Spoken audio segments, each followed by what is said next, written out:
രണ്ടും കൽപ്പിച്ച് പ്രധാനമന്ത്രി നരേന്ദ്രമോദി. തടി കുറയ്ക്കാൻ തന്നെയാണ് തീരുമാനം. രാജ്യത്ത് അമിതവണ്ണത്തിനെതിരെ പോരാട്ടം തുടങ്ങുന്നു.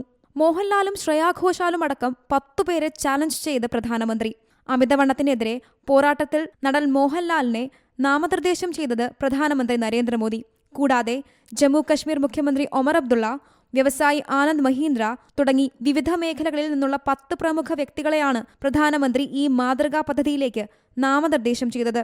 ഭക്ഷണത്തിൽ എണ്ണയുടെ ഉപയോഗം കുറയ്ക്കേണ്ടതിന്റെ ആവശ്യകതയെക്കുറിച്ച് ജനങ്ങളെ ബോധവൽക്കരിക്കുകയും അമിതവണ്ണത്തിനെതിരായ പോരാട്ടം ശക്തിപ്പെടുത്തുകയും ചെയ്യുക എന്നതാണ് ഈ നീക്കത്തിന്റെ ലക്ഷ്യം. പ്രധാനമന്ത്രി നാമനിർദ്ദേശം ചെയ്ത മറ്റ് പ്രമുഖരിൽ ഭോജ്പുരി ഗായകനും നടനുമായ നിരാഹുവ, ഷൂട്ടിംഗ് ചാമ്പ്യൻ മനു ഭാക്കർ, ഭാരോദ്വഹന താരം മീരാഭായ് ചാനു, ഇൻഫോസിസ് സഹസ്ഥാപകൻ നന്ദൻ നിലേകനി, നടൻ ആർ മാധവൻ, ഗായിക ശ്രേയാ ഘോഷാൽ, സുധാമൂർത്തി, BJP നേതാവ് ദിനേശ് ലാൽ യാദവ് എന്നിവരും ഉൾപ്പെടുന്നു. ഭക്ഷണത്തിൽ എണ്ണയുടെ അളവ് കുറയ്ക്കണമെന്ന് ഞായറാഴ്ച തന്റെ മൻ കി ബാത് പ്രസംഗത്തിൽ പ്രധാനമന്ത്രി ആഹ്വാനം ചെയ്തിരുന്നു.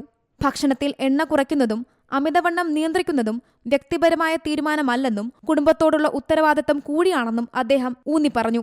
ഡെറാഡൂണിൽ നടന്ന ദേശീയ ഗെയിംസിന്റെ ഉദ്ഘാടന വേളയിൽ വളരെ പ്രധാനപ്പെട്ട ഒരു വിഷയം ഞാൻ ഉന്നയിച്ചിരുന്നു.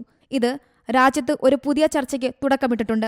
ആ വിഷയം അമിതവണ്ണമാണ്. ആരോഗ്യമുള്ള ഒരു രാജ്യമാകണമെങ്കിൽ അമിതവണ്ണത്തിന്റെ വെല്ലുവിളിയെ നമ്മൾ തീർച്ചയായും നേരിടേണ്ടതുണ്ട്, മോദി പറഞ്ഞു. കഴിഞ്ഞ വർഷങ്ങളിൽ അമിതവണ്ണ കേസുകളിൽ ഇരട്ടിയായതും കുട്ടികളിൽ ഇത് 4 ഇരട്ടിയായി വർദ്ധിച്ചതായതും ചൂണ്ടിക്കാണിച്ച പ്രധാനമന്ത്രി ഇത് കൂടുതൽ ആശങ്കാജനകമാണെന്നും കൂട്ടിച്ചേർത്തു.